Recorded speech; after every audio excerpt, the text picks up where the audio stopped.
Member for Mayo. Thank you, Mr Speaker. My question is to the Minister for Agriculture, Drought, Rural Finance, Natural Disaster and Emergency Management. Minister, thank you for visiting my electorate and allowing me to drive you through the Adelaide Hills fire grounds, including the devastated townships of Harrogate and Brukunga in the Mount Barker District Council region.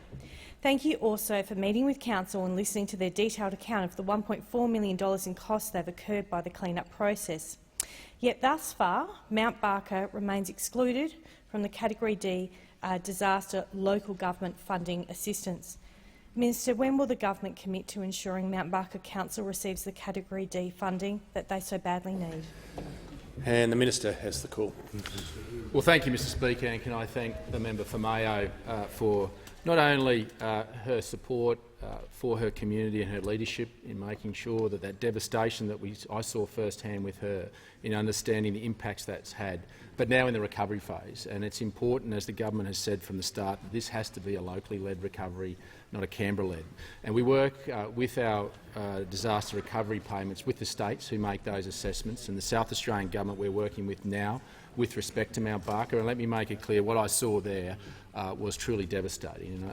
And the Australian government is working as quickly as we can. And after meeting with the council, with yourself, under your leadership, we are working through that list as quickly as we can to make sure that the Category C application is strengthened from the South Australian government, and the finalisation of that is complete. And then obviously Category D will be on top of that. In fact, as early as today, Andrew Colvin, who is running the Fire Recovery Agency, is on a plane to go and sit with the Mount Barker Council, to sit down and engage, along with other councils in South Australia, to make sure that we coordinate this approach as quickly as we can. The assessments are made as quickly as the South Australian government possibly can to get it right, and that there aren't any gaps in this.